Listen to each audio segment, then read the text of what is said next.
Hello, Tom. Today we're here with Dr. Tom Lynch. Tom and his wife Liani have been longtime members of Bay Presbyterian Church, and Tom and Liani have been involved in any number of different ministries and the fellowship of this church. And as a teacher, as an advisor, as a mentor to me, and I'm just grateful that we have Tom here. Tom is up for election as an elder, and so I thought it might be good for us to get to know Tom a little bit. And so I have 5 questions in our Take 5, Tom. And I would just start out by asking you, Tom, maybe tell us a little bit about where you grew up, the schools you went to up through college, and acquaint us with that part of your life. Very good. I was raised in eastern Tennessee, in Cleveland, Tennessee, about 30 miles north of Chattanooga, in a time when providentially that turns out to be a wonderful place to have a childhood. It was a small community in the South, and it was possible for grade school kids to ride their bikes to town on Saturdays and go to the local theater and have a hot dog and a malt and go to a movie with all your friends, and it might cost you 50 cents. Give you a hint how old I am. Educationally, through the 8th grade, I was in the public school system in Cleveland, Tennessee, and some godly ladies taught me, and I'm sure I did not appreciate them as much as I should have. In high school, my parents suddenly remembered that we were Catholic and that I had very little religious training, and so they sent me to a Catholic high school in Chattanooga, where I had the benefit of a wonderful education. The Dominican sisters and priests were just fabulous. And I had a very advanced high school education, which was very affordable. Others from my privileged community in Cleveland, Tennessee were attendees of the Macaulay School where Ted Turner went, or Baylor, military boarding schools. They were well beyond the means of my family, but I went to Notre Dame High School, and I received a wonderful education. It didn't last much insofar as the Catholicism was concerned, but the education was good. I spent my freshman year in college at Michigan State University, where there were 44,000 undergraduates, and I was known as Dear 396479 in all of our correspondence. I then decided to transfer back to a small southern college, the University of Tennessee, which only had 24,000 undergraduates and felt like a community college to me. I spent 3 years and was in undergraduate school and was granted early admission to the University of Tennessee College of Medicine in Memphis, which was kind of a streamlined program. Other than 4 customary years, the medical education was 3 years and 6 months. And being an overeducated person, I then had an internship at the University of Tennessee Memorial Hospital and Research Center in Knoxville, and then a 3-year diagnostic radiology residency at Vanderbilt University Hospital, which led to a career in the private practice of radiology that lasted some 31 years. Okay, and that was in Oak Ridge that you had your career as a radiologist. The last 18 years were in Oak Ridge. Prior to that, I was at the University of Tennessee Memorial Hospital, where I had interned on the staff there, and for a period of time as acting chairman of the radiology department before I moved more to the private sector. And you took an early retirement. You look like now you're probably, 43, 44, so you must have retired when you were like 28. After 31 years of radiology in 2005, I retired. So I've had a nice long retirement. And yes, I'm 43. Okay. And Tom, can you tell us a little bit about your testimony, how you came to know Christ? I can indeed. As a Catholic, I was rather serious about my religion, but it is a works-based religion. And I kept running up against the problem that I was a pretty much confirmed sinner, and I knew about the sovereignty of God, and I knew that I was supposed to do right. The problem I seemed to have on a recurring basis was I was a sinner, and I became rather frustrated trying to earn my salvation, and eventually gave up on that and left the church and became quite secular and fairly reprobate. And until I was, 34 years old, or about 1980, I had no use for the church. I thought it was an untaxed revenue, and I was sort of a despicable character. I try not to dwell on those years. But the Holy Spirit, in order to gain my attention, gave me an illness in God's providence that I had feared would be fatal, a form of cancer, which obviously I survived.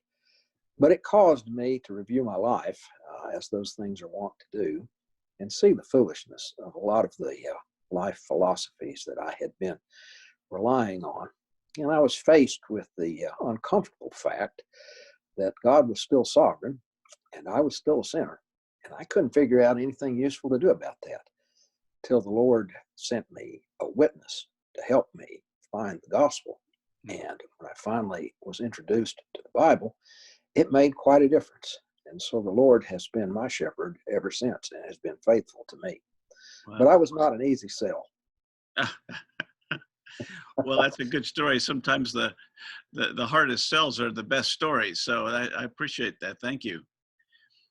Tom, you've taught any number of different things while here in small group settings at the church, and I'm wondering if you could tell us where is your favorite place to land in the Bible, either a verse or a chapter or a book of the Bible. Where's your favorite place to end up? You know, with regard to a favorite verse, I find that I do have them, and they seem to change with my circumstances. 3 months from now, if you ask me this question, I may have a different favorite verse. But for right now, Numbers 23:19 is the verse that comes overwhelmingly to mind. And it says that God is not a man that he should lie, or a son of man that he should change his mind. Has he spoken, and will he not do it? Has he said, shall it not be? I think that summarizes, that by the way is the Tom Lynch translation, NASB, but it summarizes the absolute sovereignty of God, and it opens up all the rest of the scriptures. When you realize God's goodness and his immutability, and when you read things like John 3:16, then all of a sudden you realize that God's quite serious and means what he says. Mm. So for this month, my favorite verse is Numbers 23:19. Well, maybe we should start a verse of the month club or something like that. I would be in for that. You could be the president of that club right there. There you go. Tom, over the years, maybe you have a couple of places to steer us as to a favorite book.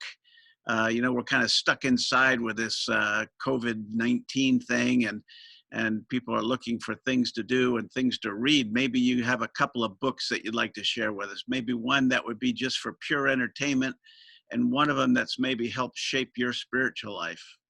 All right.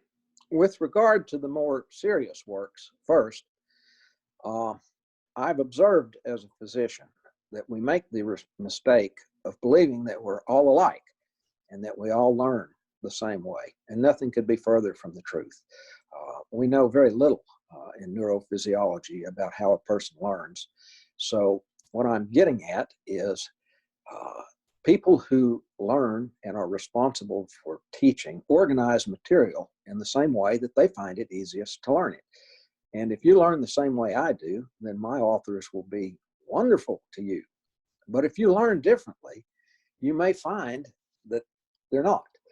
But for me personally, outside the Bible, the most influential text has been Institutes of the Christian Religion by John Calvin. Mm. It has the disadvantage of being exhaustive in its treatment of subjects, but it has the advantage of being a lifetime reference book. Also, of a more recent origin in the serious vein, Dr. Ben Shaw has a wonderful commentary on Ecclesiastes that's been released in the past year. And recently also I've become acquainted with William Ames, a Puritan theologian from the 1600s, who wrote a book called The Marrow of Theology, which I'm still struggling through, and I even understand parts of it. And then more casual reading, I spend enormous amounts of time on the most worthless of pursuits because they entertain me. They have no redeeming social or moral value.